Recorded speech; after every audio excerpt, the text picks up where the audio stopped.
Welcome to the Film Frenzy podcast. My name is Benjamin, and I'm here with Carter as always, and we're here to talk about all things film. So, movies, television, story-based video games. Wow, I couldn't think of the last one. So we've got an interesting episode, probably a shorter episode finally, after we've had a couple of real long ones. Who knows? I'm gonna have to really hardcore defend some of these. We'll talk about that later. But today's a fun episode. He's made a bracket. I've got a little game for us. Well, but let's start it off like we do every week and talk about highs and lows. And I'm going first this week. Okay, go for it. You always get to go first. My low of the week is that the Russo brothers decided to throw out there that they're all stories and that they're not teasers, they're not trailers, they're stories. So that's like, I don't think that's a cool, smart strategy. I don't care about the little timestamps that might be at the beginning. I think that's dumb. I don't like that move at all. I think it's like posting a trailer and saying, "Oh, the trailer's not even going to be in the movie." See, really. Okay, what? Sorry, I interrupted you. It's like, it's not lazy. It's just like, it's like they thought they had this really good idea and they executed it, but it's just not. Okay, so I'm not convinced that just because they said these are not trailers, these are stories, that what we saw is not going to be in the movie. A trailer, a teaser tells you what the movie's about. I think all of these scenes could be in the movie, and it's not really telling you. It's just individual stories that set the stage for what the movie's about. So I could still see it. But I don't know why they would say that because no duh, they're stories. Like, I think on top of it, they're trying to be cute and they're trying to be creative and they're trying to they need to build up hype somehow. Build up hype, yeah. I still think they're going to be. I still think the scenes are going to be in it. They are throwing everything at the wall to get this movie hype. I mean, already has 1 billion views. Do you see that? No. Because I mean, half of it's from the four teasers they posted, the 11-month long clock they're gonna have, and then we assume it's gonna be 11 months. Well, what else is it counting down to? Yeah. It's gonna be 11 months, and then the chair announcement. It's like, I don't know. They're doing way too much. It's starting to annoy me. We're gonna know everything. I mean, we don't know much about the movie, but now people are gonna expect to get so much more news, and they're putting so much out there that, I mean, I don't know. It's getting really annoying. I don't want to hear anything else about Doomsday until at least like August. Yeah. My low of the week, I want to have a little discussion around it. Came out this week. I have unfortunately been bombarded because of the fact that I happened to search and talked about on social media about Stranger Things. Now that is all my feed is about is Stranger Things right now, and a lot of it is hate and problems that people find with the final season. Well, we know the documentary released last week, which could have been a high because I'm really excited about it and we started watching it. But some eagle-eyed viewers watching the documentary cued in on the fact, can't see the right word for that, that GPT was open on a laptop or a phone, I don't remember which, on one of the Duffer Brothers' devices during a writing session. And, of course, they've come out and said, no, we didn't use it to write anything. We don't do that. But I think it raises a great question. As we begin to grapple more and more with these AI tools, I'll use them at work.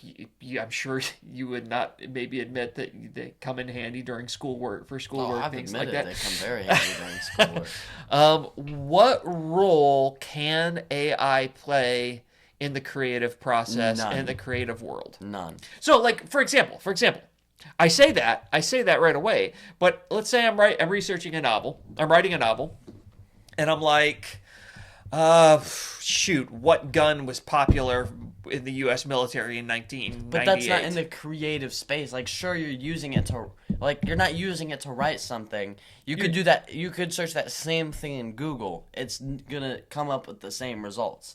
Well, and that's kind of what the Duffer Brothers were saying, that they were using it for research purposes, I think, and things like that. So, is it okay for an author to use it? But where's the line? Where is it that I can't use AI? The second it writes something for your story, the movie shouldn't be made. I'm not gonna watch a movie that's gonna be written anyways with AI, because then somebody else who actually has the talent to do that could write it. Okay, so there's never a time or an opportunity when like a writer has writer's block and he's already written 99% of the movie, but he's like, I can't figure out what would be the best dialogue to finish this scene. No, I don't think Never. So. I never. Okay, but it's okay to be used for research purposes. Yeah, because that's totally different. That's not writing. It's not creating. It's used in the creative process, but it's not creation. Mm-hmm. Okay. Because I think as the tool becomes more and more common, it's going to be AI is this generation's spell check. So I'm old, right? And when I was in high school, we weren't allowed to type papers until like my senior year of high school. We couldn't type them because teachers were afraid we'd use spell check.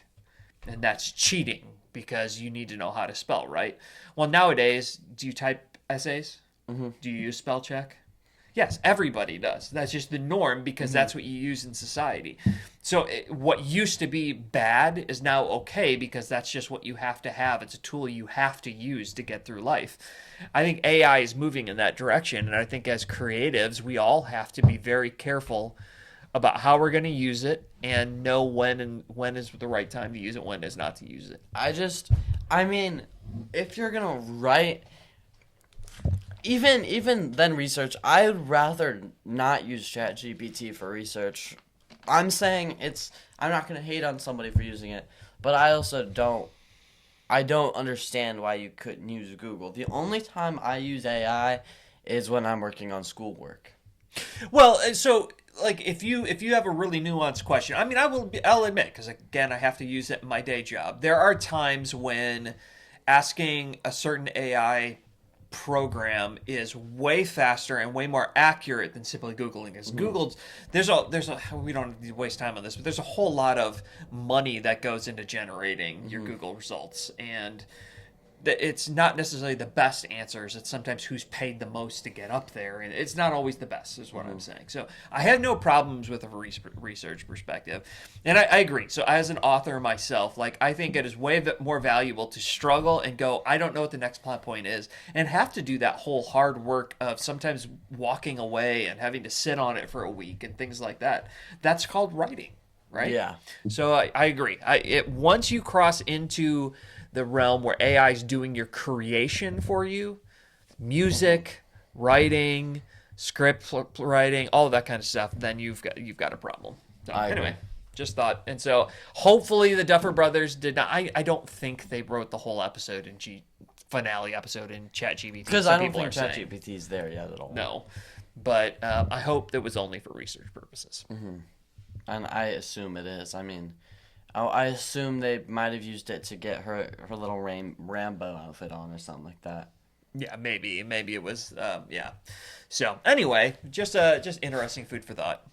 So highs of the week. Top. I think it's my 6th favorite show of all time. We go from a super deep conversation about AI that everybody really needs to talk about to me being excited about a show with a raunchy teddy bear. Ted season 2 is coming out, and I'm so pumped for it. The trailer made me laugh already. The first season of the show was so hilarious. It looks like they're taking a little bit of a time jump, so everything we saw with him and that girl probably isn't gonna stick. Which, sure, I don't think it should. She did fall off at the top of the car, so I don't understand why she would stay with him anyways. But it was still a good little ending. But now that it's senior year, it looks like, well, I mean, I'd hope he doesn't have a girlfriend. And I don't know if they're gonna do it season 3, but there's rumors or things coming out that they're making a Ted 3, movie. Yeah. Which would be really great.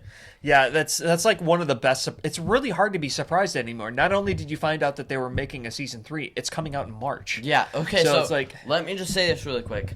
So March 1st, the first day of March, I get to watch my new season of Ted. It's gonna be amazing.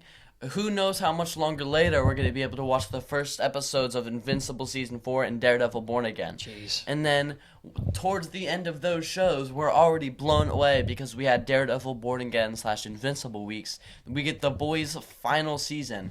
And then right after, when all of that ends, we're going to start getting X-Men 97 and Mandalorian and Grogu, and then it starts off blockbuster summer. Yeah. The second March 1st hits, we are in till I think July 27th. Is that when? Yeah, and don't it is right forget, now? before even March gets there, we still got Wonder Man. Oh, We still so got Project Hail Mary. So we got... No. No, that's right. We determined Project Hail Mary's later. But we have Wonder Man, which will get us there. And so... I think Wonder Man's probably gonna. Actually, no. Since the second Wonder Man starts, we're gonna have a show every week for a long time. Yep, it's going to be exciting. And even when Spider-Man ends, we have the Punisher special and Spider-Man Friendly Neighborhood Spider-Man. I'm not gonna have time to watch movies this year. Yeah, it's That's crazy. gonna be crazy. Oh, I'm so excited for Invincible Season 4. Oh my goodness. And Ted, oh my gosh, I'm gonna be laughing my butt off that month. I have two lows. I forgot about another low, okay. so I'm going to toss it in there real quick, and then and I'm going to make a soapbox plea to the world. So my second low, I was mildly interested in watching the His and Hers show, the John Bernthal and what's her name, Tessa White. Thompson. Tessa Thompson, yeah. Not Betty White. Yeah, what was Betty? She's right there. Oh. I was Yeah.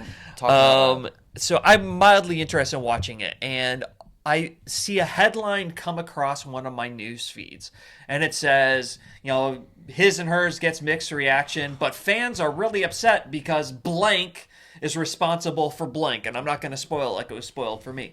I'm like, in the headline of the article by a pretty well-known entertainment blog, or whatever it was, gives away the whole ending to the whole show. Now I'm not going to watch the show probably. And spoiler alert for Stranger Things season 5, but that's how you found out 11 died too, doesn't it? Exactly, same thing. So here's my plea: stop putting spoilers in the titles of your articles. Like, I'm okay with the fact you're gonna have to delete the news article app or whatever around Doomsday time. Oh, I know for sure. Well, we're gonna have to see it like on opening night. Yeah. If we don't see it opening night, we're gonna hear. But spoilers. so here's the thing: you want to have spoilers in your article, go for it. That's up to you. We're not a spoiler-free podcast. I get it. Do it. But if you put in the title of our podcast episode a spoiler, I would be so ticked off. That is not the way to handle things, people. So stop it. Stop it. Okay. My high of the week, I'm going to brag on you for a moment. A certain somebody sitting at this table decided kind of at the last minute last year to jump back on stage and get back into theater. And you had a small role in The Grinch. And well, okay, to be fair, I always got to say this. I was going to get a small role no matter what because I auditioned late and on video, okay? It was a very last-second decision to decide to go into it, right? And then you're like, okay, now I'm going to make this my thing. And you auditioned for a play, Arsenic and Old Lace. You I've been auditioned preparing for since November. Since November. You auditioned for Teddy Bruscher. Teddy Bruscher, and we found out yesterday that Carter got the lead role, or the role, no, not the lead role, the role you auditioned for. I've been been watching clips of him since November, and I even had my own little take on him too. It apparently worked. I was surprised, to say the least. Now, I think it's kind of funny that after months of preparation, my high of the week was still beat by Ted season 2, but Oh yeah, so I was super proud. It was like I had a really bad week at work, and I was not having a good day yesterday, and then you called me with the news, and it made it all great. So I was super, super excited. People were wondering why I was in such a good mood for the rest of the day. So anyway, that was my high of the week. I know I have another high of the week. Go for it. So we went to see. Me and my cousin, who also loves movies, went to see a movie this week. Is This Thing On was the movie. It wasn't a great movie. Sorry, Bradley Cooper. You'll get him next time, champ. But me and my cousin went up to guest services and we asked them if they had any free posters, or not free. We said any posters they were gonna throw out or get rid of that we could buy off them, and they gave us like 100 free posters, and it was awesome. That is so cool. They gave us 7 Running Man posters. I'm gonna hang one up. I might bring one here. That's awesome. It was really cool. Don't look at my screen. Oh, I said Brad. Yep, I did. Oh, sorry. I got some bad news. Really quick. Mm-hmm. You won't know anything about it, but because I have a feeling you haven't read any Ultimate Spider-Man comics, but I haven't really either. But I've just flown along with the story. It's coming out the past few years, and I've tuned into the story. And if I'm not wrong, it might not be Ultimate Spider-Man, but it's one of the Spider-Man comics where a character introduced was named. Hold on, I'm gonna make sure I got this right. Nope, not the Bible. From Ultimate. I don't know how do you spell Ultimate. Ultimate Spider-Man. Okay. What? No. Wait, no, that's not Mary. I can't find it. Awkward moment for the podcast. Yeah, this is not the right character. Oh, this is all over the place. I'm okay. This is why you need AI. This is what I'm saying. Google's not always the best way to research. Hold on. You talk about something really quick. I don't have anything to talk about. What character in Spider...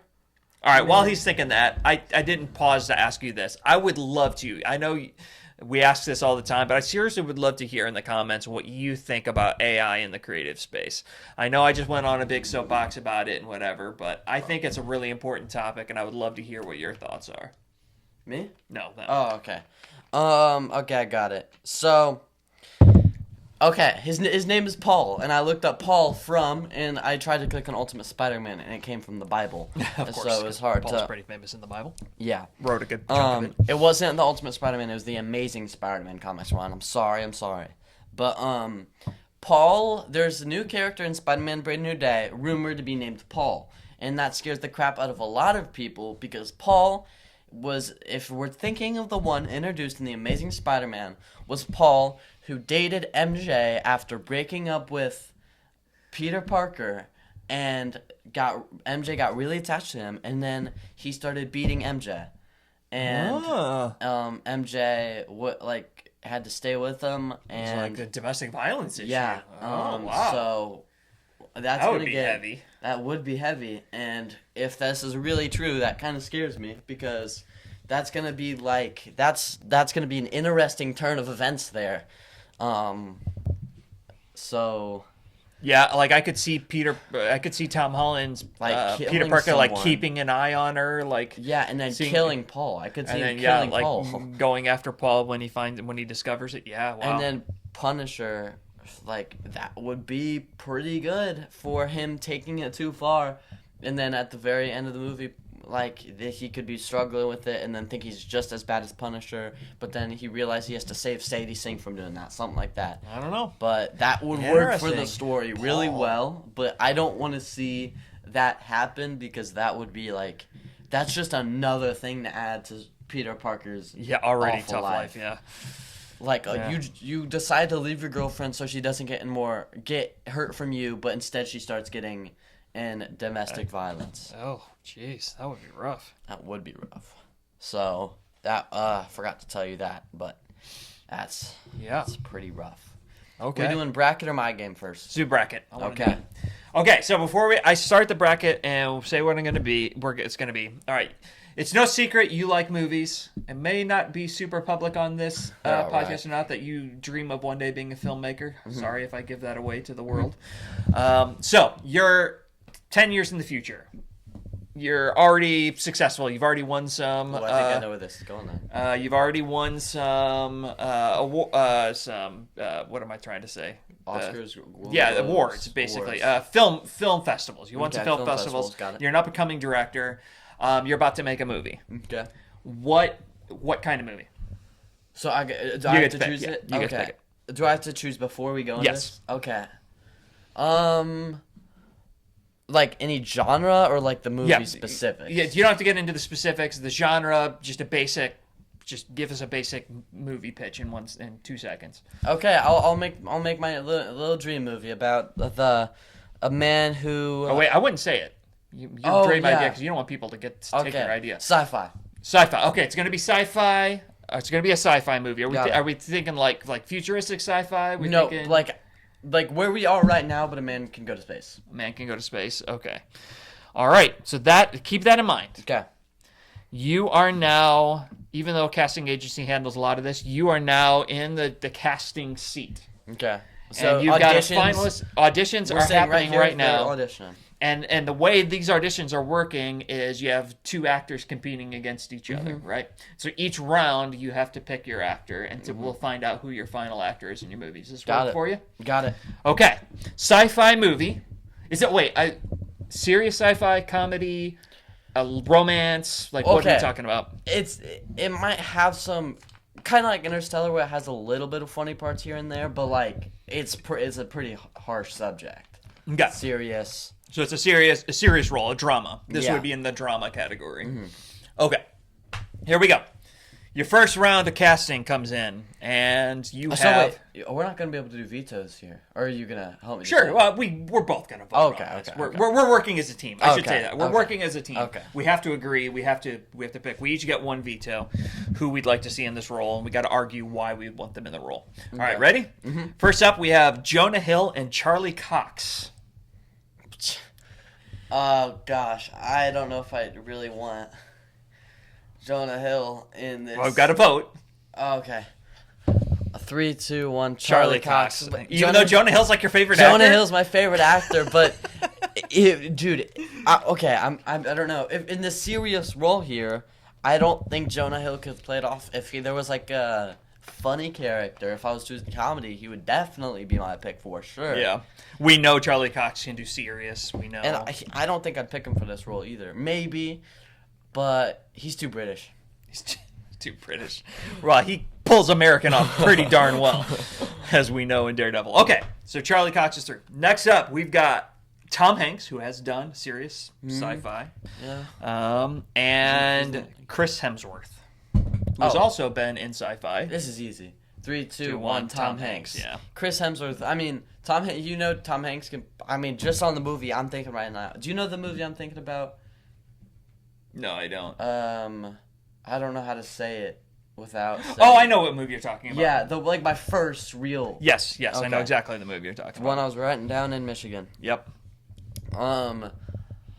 Yeah, I think have we voted yet? 3, 2, 1 vote? Yeah, Tom Hanks. Oh, we did? Okay, Yeah, it's because I think Tom Hanks has done roles similar to this, so yeah, it's literally just 2 of his movies kind of close combined. Okay.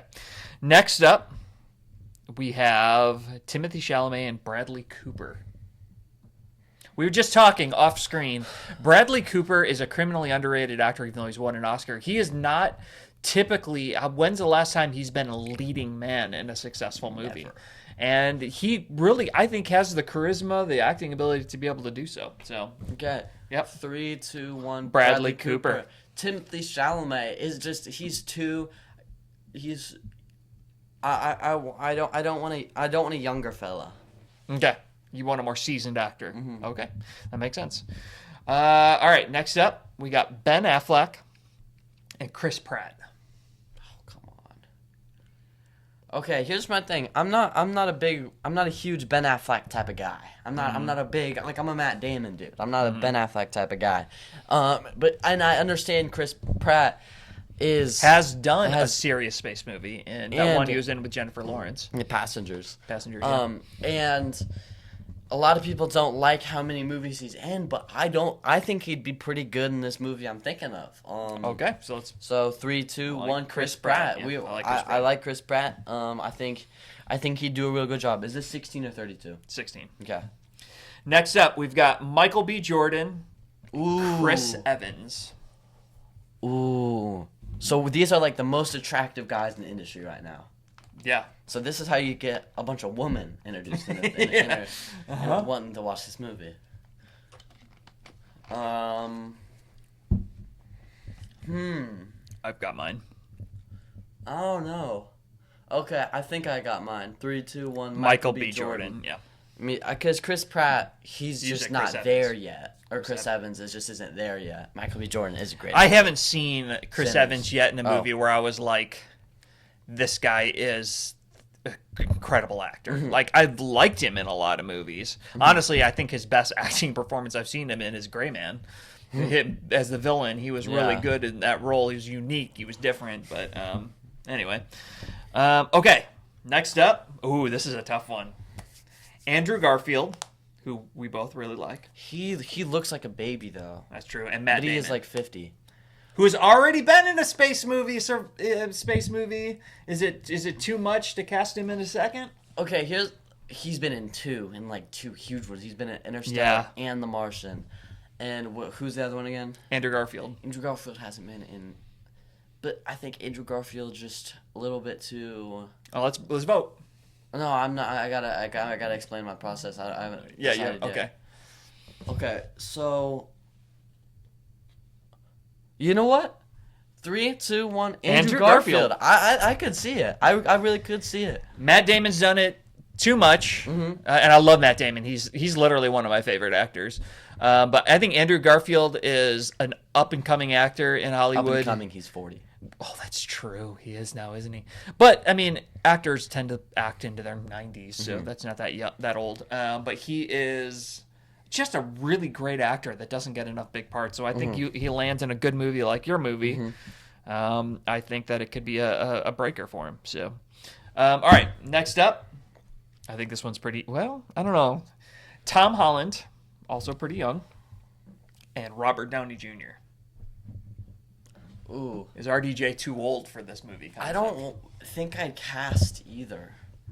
I don't know. Tom Holland is really young, and I don't know if he could fit this role. But RDJ, Personality-wise, I got mine. his personality's too not clicking with my movie. He's too, and I've only seen him in this funny, like. Oh yeah, you haven't mood. seen him in. You have not seen him in. You're gonna say Tropical Thunder? No, the movie okay. that came out, the big one that just came out, Oppenheimer. Oppenheimer. Yeah, he did not play a funny character in that movie. He can do gravitas really well. He's getting real old though. He is getting old. All right. And okay, assume so. This is 10 years time, or are we doing this like how they are right now? Right now. Okay. This is really hard for me. I could go either way. Okay, 3, 2, 1. Tom Holland. Just because RDJ is a little bit too old. Yeah, and I think he's a little, even though he's done serious, I think he's a little, his humor wouldn't fit. Okay, this is probably the easiest one so far for you. John Bernthal, Okay. The Rock. Oh goodness. 3, 2, 1. John Bernthal. Bernthal. I hate The Rock. I'm not letting him in a single one of my movies. You would be, if you were a young up and coming director in 10 years and The Rock was willing to be in your movie, you would take it so fast. Okay, well, if The Rock is wanting to be in my movie, I have a feeling he's not the only one. Yeah. Okay. All right. So round 2. This is I think an easy one. Charlie Cox or Tom Hanks. 3, 2, 1. Tom Hanks. This is pretty easy. Keep in mind though, Tom Hanks is getting up there. Oh, so there's no Brad Pitt or Leo in these? Yeah, I just went through and Okay. just did it fast. Okay. They weren't interested. They were too. They're too big for me. They're too big for that role. As if Tom Hanks isn't. All right, we don't need to talk about that one. That was obvious. Bradley Cooper, Chris Pratt. Ooh. Okay, what serious roles has Chris Pratt played? Passengers was pretty serious. Tomorrow. Mercy's going to be pretty serious. Terminal List was very serious. Bradley Cooper hasn't been in very many movies. Chris Pratt's been in so many. You feel me? I wouldn't have to pay Bradley Cooper as much money. That is a good point.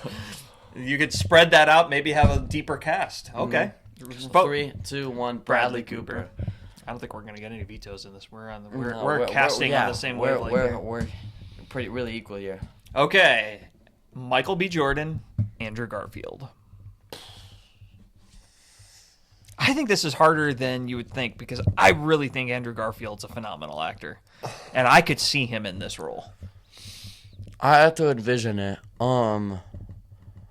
He did great in Social Network, but And we have neither of us have seen Hacksaw Ridge, which is Uh-uh. supposedly one of his best. Michael B. Jordan killed it in Sinners, though. And also Black Panther, he was phenomenal in He that. was Black Panther. He wasn't Black Panther. He was in Black Panther. But I mean, I don't know. I've not seen either of these touch close to any of the movies or the movie I'm talking about right now. Mm-hmm. I've got mine. Hold on, I gotta think. Okay, I think I got mine. Yep. 3, 2, 1. Andrew Andrew Garfield. Garfield. Just because Sorry, Michael B. You're phenomenal. Because I can see Michael B. booking bigger movies very soon, and he's gonna get a lot more roles than Andrew Garfield is, and I feel like Andrew Garfield wouldn't have as tight as a schedule. All right, we've got Tom Holland versus John Bernthal. Easy. 3, 2, 1. John Bernthal. Bernthal. I can see John Bernthal really killing this part. Yeah, he's up and coming, not because of his age, but because he's just now breaking into the... He could kill it at this part. For sure. All right, so we got the semifinals. Tom Hanks or Bradley Cooper? My part? 3, 2, 1. Tom Bradley Hanks. Cooper. Okay. I think Tom Hanks is too old. Not for this part. I don't think he's younger than RDJ, isn't he? Or is he around the same age? They're around... I think he's older than RDJ. They're around the same age. He looks younger than RDJ. He does look younger than RDJ. And he's a better actor, and I know he can play some of these parts.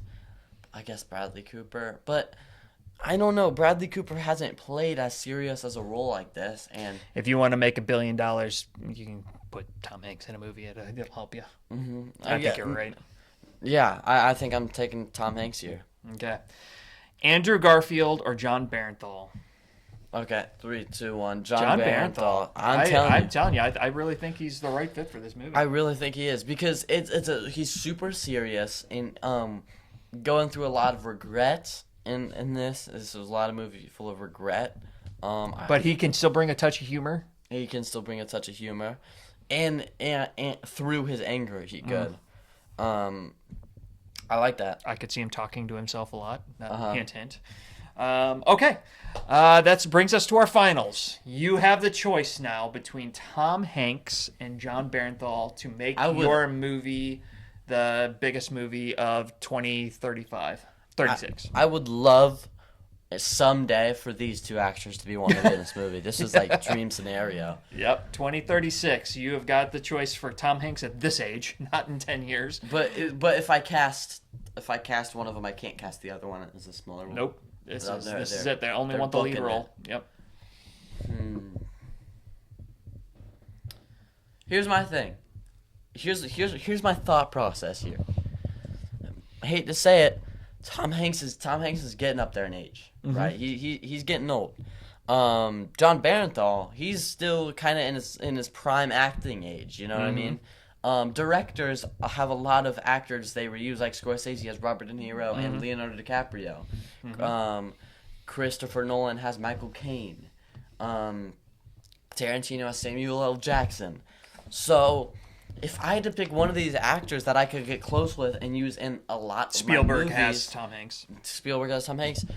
I wouldn't want to say Tom Hanks because, I mean, sure, Michael Caine was old, but like, John Bernthal can be in the leading role in so many of the movies. He has that range. I think I would choose John Bernthal here. All right, so let's vote. 3, 2, 1. John Bernthal. I really think for the role and the fact that I know we're not projecting 10 years in the future for these actors, but in 10 years, if he keeps it up, I think Bernthal's going to be a legit name in Hollywood. He's being in the Odyssey. That gives anybody a legit name. Yeah, and he's going to hit... I mean, a lot of people don't know John Bernthal yet if you haven't watched a lot of television. If you watch Walking Dead, you know who he is. If you watch Daredevil or he was in Punisher... Wolf of Wall Street. But yeah, he was in Wolf of Wall Street, but don't know... Like, he was also in... He was in a season of Band of Brothers. So he's been in stuff. He's been, yeah, but this year, I think a larger audience is going to get introduced to how good he is. It's crazy how many big movies he's been in, yet he's still kind of a lesser known name. Let me look at what he's in so far. But I mean, obviously he's Punisher. That's one of his biggest roles.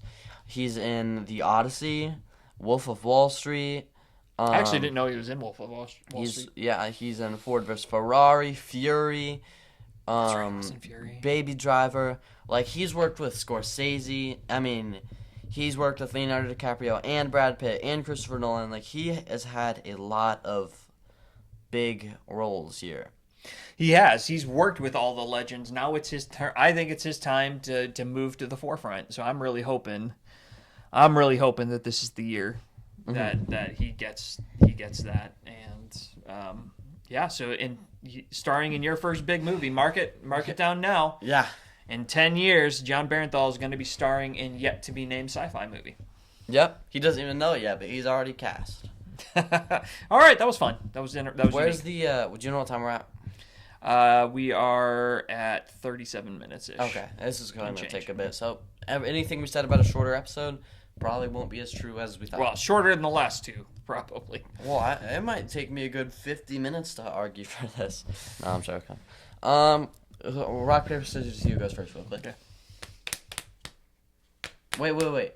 For people who aren't watching and either falling asleep to us or just listening, we need to yell out loud, but we get, like paper. Really? Okay. Because if they're listening, they're not going to know who won. Okay. Rock, paper, scissors, rock. Paper.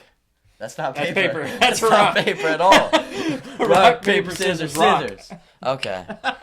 Not paper at all. Oh my gosh, I'm tired. Okay. I'm going first. You're welcome. Welcome those who fall asleep to this. Yeah. Oh, I guess I have to explain what we're doing. So, we both have 3 movies selected, 3 movies that I like, that he doesn't like, and he likes that I don't like. We're going to how long is the timer going to be? It should be short. It should be like 2 minutes. 2 minutes. So you're going to have 2 minutes to explain why this movie's good, and then the other person's going to have 2 minutes to say why they are completely wrong, and then the last person gets a 1-minute closing statement. So each movie is going to get its 5 minutes. Okay. Well, I don't think that's going to take too long. Why? That's going to be like we have 6 movies to talk about. That's 30 more minutes. Is that bad? Okay, well, that's fine. Let's do it. I don't know that I'll need the full 2 minutes on all of mine. And you can stop. You can stop the time if you want to. All right, go ahead. But you got 2 minutes max. So your first movie is Rogue One. Okay. Okay. No. So you get 2 minutes. I'll get 1 minute. You get 1 minute. We'll make it like that. Okay. Ready? 3, 2, 1, go. Rogue One is clearly the best written Star Wars movie because of the fact that it has the most amount of depth in the characters. The highest stakes of any movie in terms of the individual characters, what they're facing, because they're facing death. Luke Skywalker never dies. Well, he does. Okay, I guess he does die. But we know for the most part that the characters are going to get through these movies fine. Where this one, if you know anything, you know coming in they're going to die. But it's a war movie. War movies are epic. They have a lot of depth to them, and that's what this one is. I'm not doing a great job of defending it, but it has got some tremendous acting performances in it. And I just think it's honestly one of the best written Star Wars movies. It's not my favorite Star Wars movie, and I don't know that it's the best Star Wars movie. I'm saying it's the best written Star Wars movie, and it has one of the coolest moments in any Star Wars movie in the end when Darth Vader comes in. Is that time? I only have a minute to defend this? Mm-hmm. Okay. That was not good. Yeah, it was not my best defense. No, it was that was wrong. Okay, go ahead. Okay, give me a little second to think. I here. didn't have time to think. Okay. You said that it was the best written thing and it had the most stakes for these individual characters. Yes. Okay. 3, 2, 1, go. It did not have the most stakes for these individual characters. Revenge of the Sith alone. Anakin was struggling for his wife, his life, his upcoming kids. All these were just struggling for their wife, but he's struggling for his future family and his name and his powers and his job. Those are huge stakes. And then the entire Jedi race letting the Sith win. And it's not the best written story because Anakin is the best written character by far throughout these whole movies. He has to get taken from his family, and I mean, just Revenge of the Sith. He uses all this build up, and and to make Anakin such a phenomenal character, and it doesn't have the best scene in all of Star Wars. Oh I gosh, said one of the. one of the I know, but what the I don't know what it's called, but when the clones attacked all the Jedi, Order 66, bam, timer's up. Okay.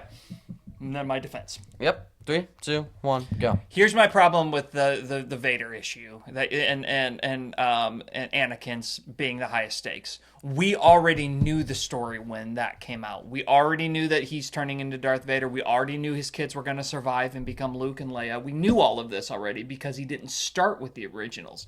He started with the middle ones. So the stakes weren't there for the fans because we already knew the end of the story. And that's partially true for Rogue One. I'll give you that because we knew that Rogue One was going to end. I think they're closer than I will have admitted. And no, Order 66 is not one of the best scenes in Star Wars history. Not one of close. the best? No. What? Not even one. What? No, Order 66. Come on, Order 66. You have all these it's the biggest betrayal. You're telling me right now you were expecting Order 66? Well, yes. Because I've seen the original trilogy. I know that all the Jedi can't be there. Yeah, but you were expecting the clones to kill all of them? It wasn't a big surprise. Wow, that's crazy. All these clones. Obi-Wan knew. Wait, Cody... I knew the clones were going to be bad because they look like stormtroopers. No. Okay, we can't argue too long beyond the movies or we'll be here all night. So you get to decide. You are the jury at home.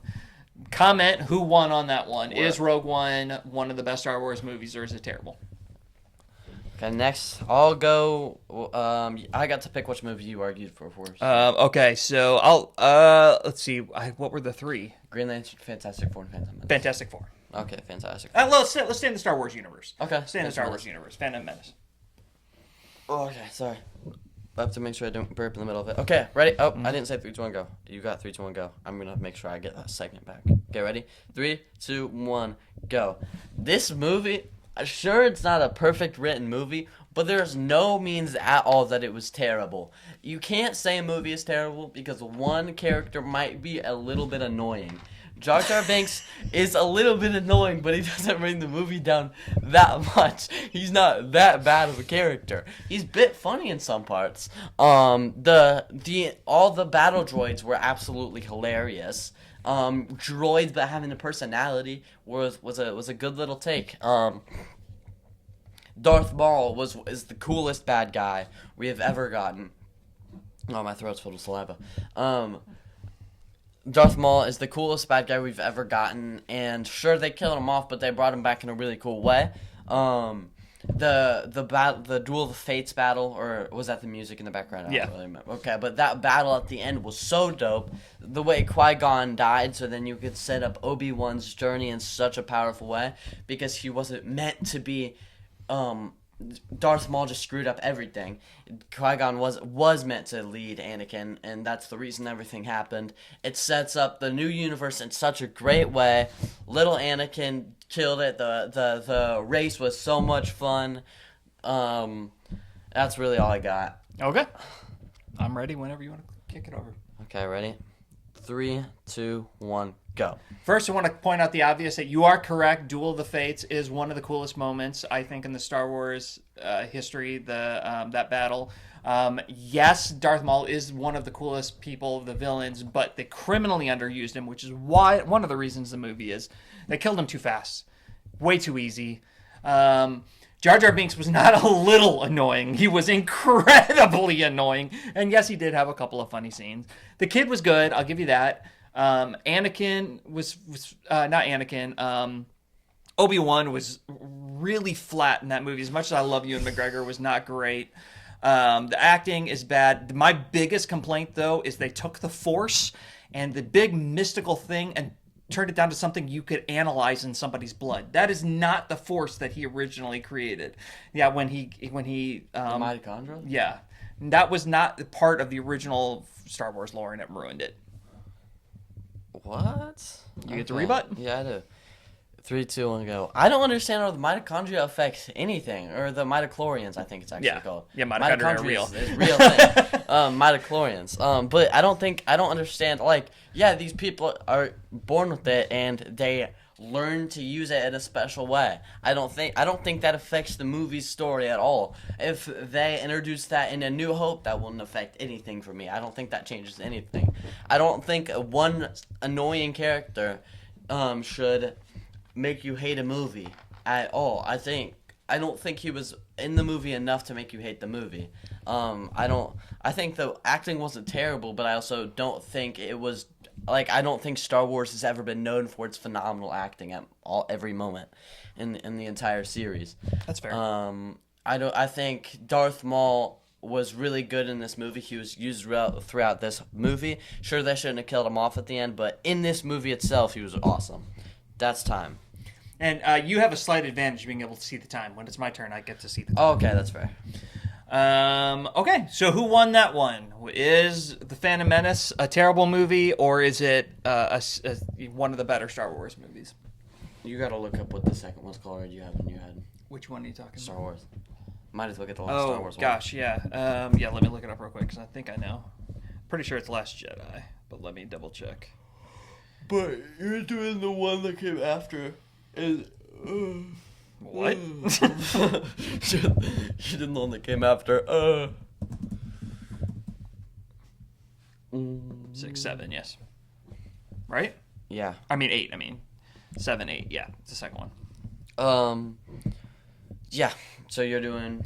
I'm doing Star Wars Episode 8: The Last Jedi. Got it. Okay. I also want to say I don't remember this movie as well. 3, 2, 1, go.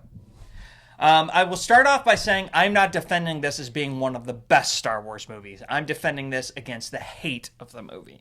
It is not one of the better Star Wars movies, but it is a good movie, and here's why. Well, one, we get more of the Daisy Ridley, the what's her name, her Leia? character. Huh? I don't know who that is. The main character. No. Ray. Ray, thank you.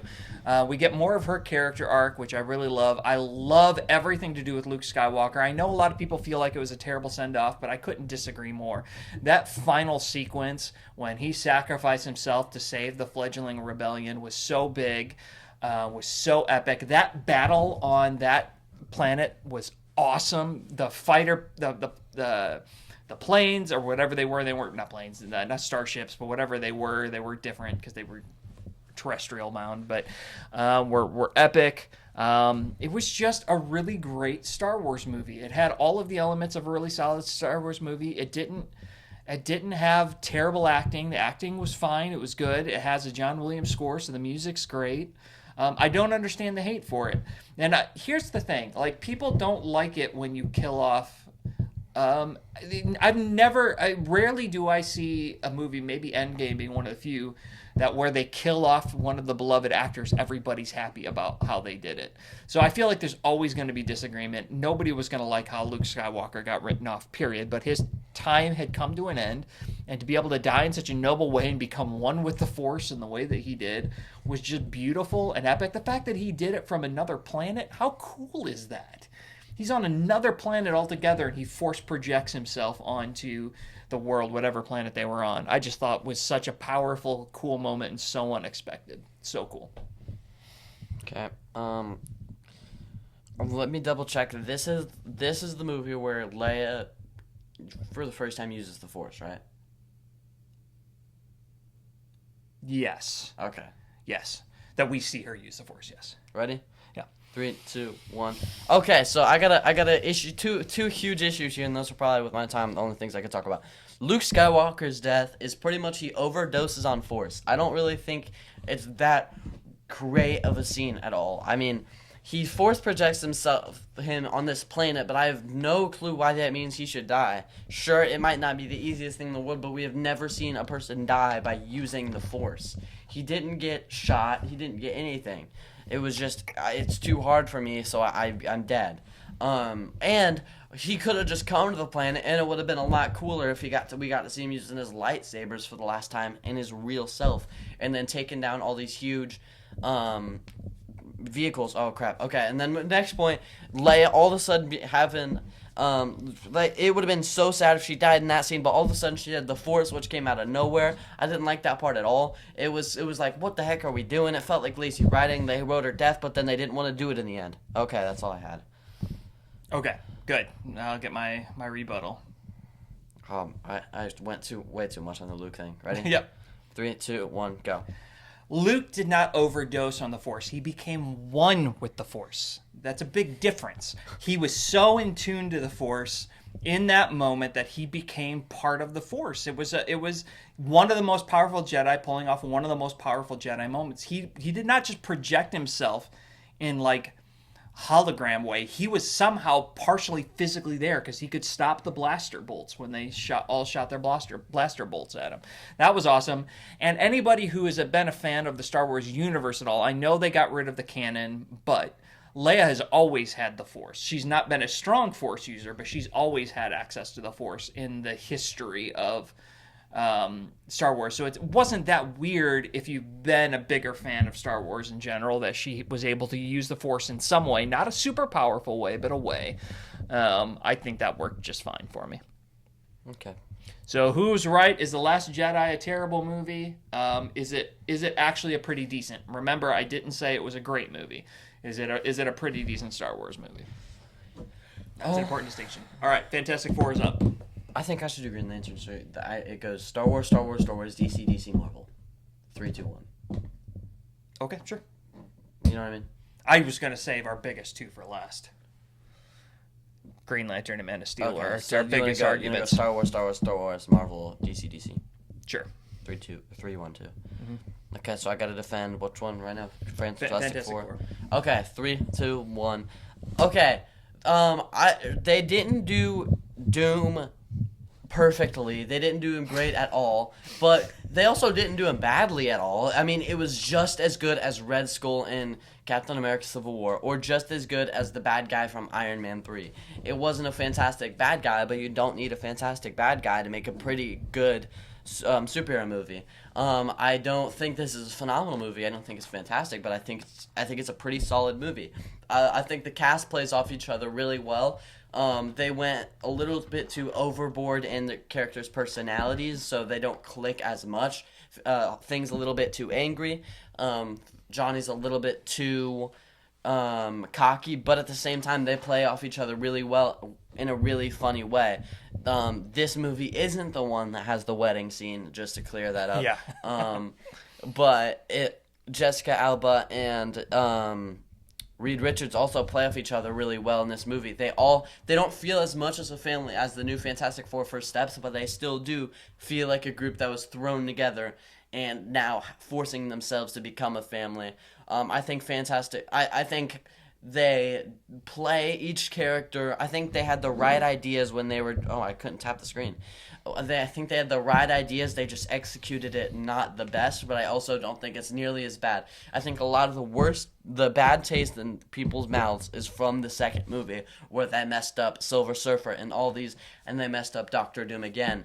But I think the origin story and everything in this movie was not nearly as bad as people are saying it is. I think it's a 3 to 3.5 movie.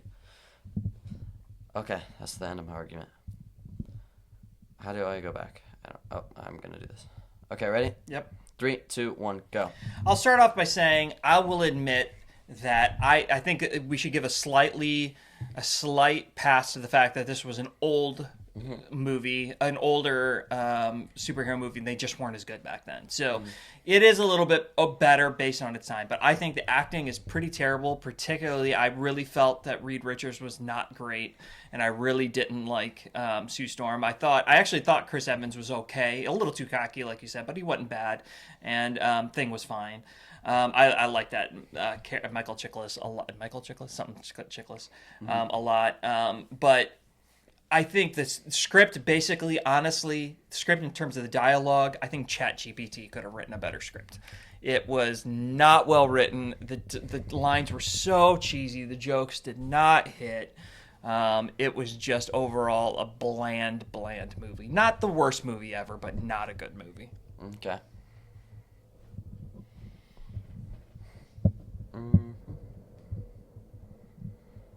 Okay, one. Oh, I know I didn't do 3 minutes. I didn't do 3, 2, 1. I gotta do 3, 2, 1. I need those 2 seconds back. 3, 2, 1. This movie came out in a time where the cheesiness was accepted for every movie. Every Tobey Maguire movie and all of the original X-Men movies have the same amount of cheesy lines, and not the best acting because there wasn't a way to get as many great actors. But although I think they had great casting, I think the characters look more like the comic book counterparts than any Fantastic Four variant ever. I do think they went too kiddish a little bit, and that's why they went a little bit too overboard.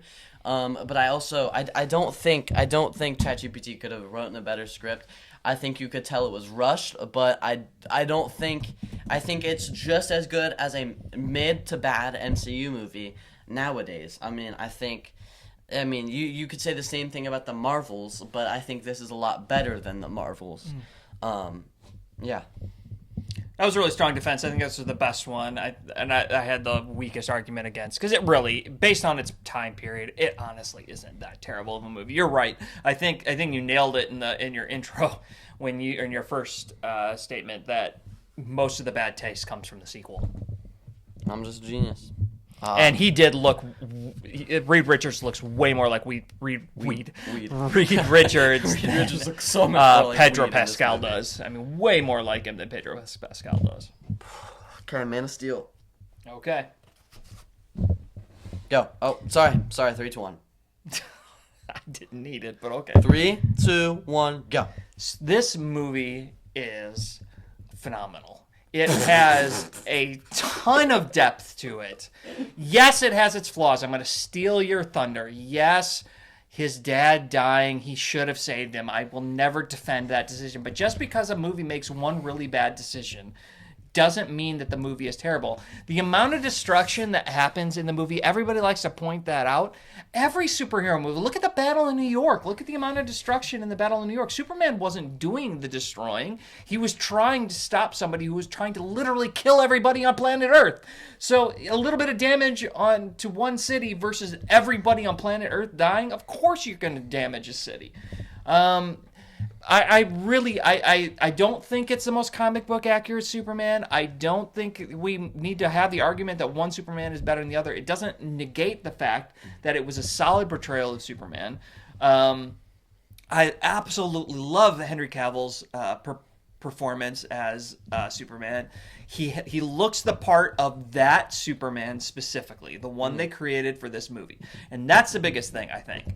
Comic book fans need to take a step back and just watch the movie for the sake of what the movie is. It is not the best Superman movie. It is not the most comic book accurate. I get all of that. And I get the fact that the dad dying scene is awful. But beyond that, it is a really great movie. Has really great music.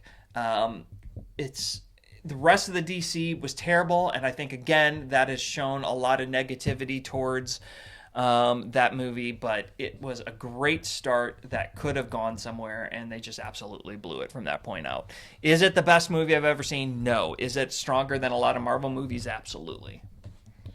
Okay, I need... Let's have to do this. I'm going to check how much time's left really quick. We should be at an hour. Right, like... just under an hour. Okay, I'm just gonna check, make sure we're recording. Okay, yeah. A little late for that. I still have a bad taste in my mouth after the last episode. Okay, ready? Mm-hmm. This movie was the worst take at a comic book superhero ever. It literally was. You have a character who is trying to be as dark and broody as Batman, but he's supposed to make it so kids can look up to this character. It's named Superman for a reason. You don't think super and think, oh, it's gonna be dark and broody. No, he's supposed to be happy and light. You literally see Krypto's gravestone in the back of the yard. That's so dark for no reason. I don't know why Zack Snyder thought we wanted to see a Batman movie with Superman. It was, and you already mentioned how terrible the dad scene is, but that just adds on to literally everything wrong. I think this movie just shows, like, this movie sets up the evil version of Superman and Justice League, the Justice League what they were movie. gonna do with it, yeah. It's just Yeah, that's literally all I had to say. But it's. I'm sorry, I was Okay. going to start it. Yep. Oh, I don't was think I gonna said start 3, too 2, 1. I might need to redo it. No. 3, 2, 1. Me and the rest of the fans of this movie will all argue the fact that, again, let this movie stand on its own two legs. It is not a great comic book adaptation. I get that. But it is a strong showing of a grounded version of a superhero who saw his entire planet die, who watched his dad die in front of him. Of course, he's a little bit broody. He's had a rough life. He got bullied as a kid. He's constantly living on the run, basically. He's got a difficult life, and everything that he faces in the movie is heavy. So I have no problems with the Superman being a little bit broody. And a darker version of Superman, why not? Just like I won't mind if they do a slightly happier version of Batman in this universe. It's okay to let the characters be what the writers envision. And in this case, a slightly darker Superman, no problem. Not better, not worse than the other Superman, just different. Did you know about the crypto thing? I did not know about that. That's interesting. That's crazy. So yeah, again, who won that one? Comment in the add something to the comments. Was Man of Steel actually a really solid movie, or is it the worst comic book adaptation ever? Jeez, It's the worst comic book adaptation of a character ever. You have not seen some of the movies from the 70s and 80s. Are you ready for this? Yes. Green Lantern. You're gonna laugh at my takes, but I believe them wholeheartedly. Ready for this? Yes, I'm gonna try. Okay. Oh, no. Didn't do 3, 2, 1. Sorry. 3, 2, 1. I think this movie is hilarious. We have Ryan Reynolds' take at the Green Lantern movie. I don't think it's the best movie ever, but I think it's a 3.5, 4-star movie. It was a standalone movie. It's the best take at Green Lantern we've got out of all the animated shows and whatever. I think it's really funny. I think the way they introduced it to this character, the ring to this character was unique. I don't think the CGI is that bad in this movie at all whatsoever. I think the suit's kind of dope. I think the suit design is kind of. There's no reason to hate on the suit. The suit design is really cool. I really don't hate. I mean, sure, the thing he wore right here wasn't great, but I'm talking about the suit itself wasn't that bad. The CGI was not that bad at all. It came out and around Transformers, and it was. I'm not saying it was as good as Transformers, but it was really good. It was not really good. It was good CGI. It's a lot better than things like Black Widow, that one scene with Black Widow, or parts of that one part of Spider-Man No Way Home, like that those things. I don't think one bad scene of Green Lantern is gonna make the entire movie bad. The bad guys weren't the greatest ever, but again, I think it's just as good as the Doctor Doom from the Fantastic Four movie. I don't think it's a terrible bad guy. But I mean, I think this movie's just as good as Ant-Man. It's just funny. It's a funny take on more of a serious hero. I don't think. That's all I really had. I'll admit, because you got to admit this off the clock too, I don't remember this movie very well. So I'm doing this based on a slim memory. Okay, 3, 2, 1, go. CGI is not just okay; it is awful. The CGI is terrible in this movie, and they were putting out good CGI at the time. Not great, but movies like Transformers, you sold my argument for me, proved you can do CGI well in a gritty environment and make it cool. The suit was. I'll give it to you. Everything other than the face was not awful, but the face was so bad. So bad. The acting, you gave me 2 minutes, I only get 1. The acting was, it was okay. A lot of the jokes didn't hit. It was not that funny. And my final defense is when the actor that starred in it decided to play a role where he went back and shot himself in the head so he wouldn't play in that movie, then if he's saying that, then you all have to admit it's a terrible movie. Ready?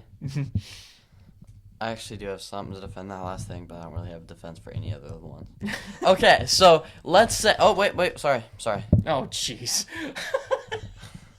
3, 2, 1. let's say you book a new role as a superhero role. You hype it up. You're excited for it. You like the movie or whatever. If you like the movie, that doesn't matter. You get trashed on online. Obviously, you're gonna joke around with the hate, make you seem a lot more relatable. It does. You don't know if Fair enough. like. He didn't write the Deadpool movie. You don't know if he actually, thought that. Okay. I don't think that's a great argument for the movie being bad, but I also don't think the CGI was that terrible, and I think I thought the suit was actually kind of cool. Sinestro did look a little odd. Every other character didn't look that weird though. Sinestro was the only one that looked that weird. But I thought the jokes landed. I was laughing pretty hard. I think it's just as good as like Ant-Man and the Wasp. I think that's a really good comparison. Okay, so was the Green Lantern as good as Ant-Man and the Wasp? I don't think you were arguing it was one of the best superhero movies. It's miles above Man of Steel, though. Yes. Is it better than Man You of said Steel? yes. I said yes. That's your take. I know. I'll take that as you. I do not agree. I could not disagree more. Man of Steel clears a lot of Marvel. It's also movies. above The Dark Knight.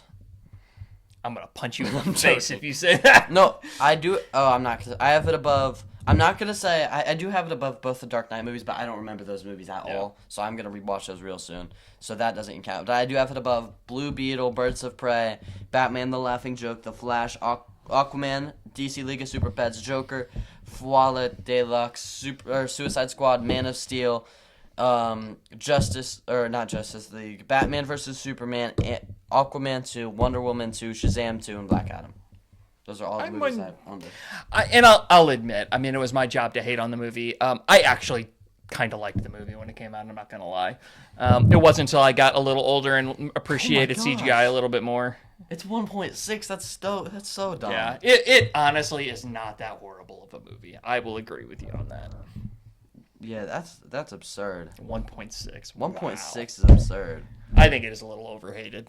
I'm gonna rewatch and give it a 5-star. All right, so in today's episode, you learned that Man of Steel is one of the best comic book adaptations of Superman ever, and you found out that John Bernthal is going to star in your next movie. Bernthal, call me soon.